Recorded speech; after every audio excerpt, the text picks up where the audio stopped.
Tu zakázku jsem vzala kvůli tomu, že mě zaujala, že se mi velice líbily fotografie, které mi byly zaslány, tak jsem si řekla, proč to neskusit a jsem ráda, že jsem se mohla účastnit.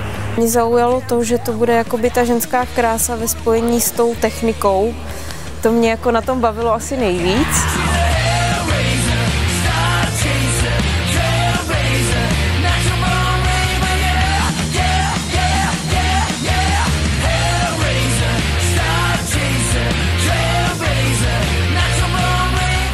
Myslím si, že to bylo hodně na profesionální úrovni a hlavně to je skvělá práce, že se člověk pobavil a určitě nezapomenutelný zážitek.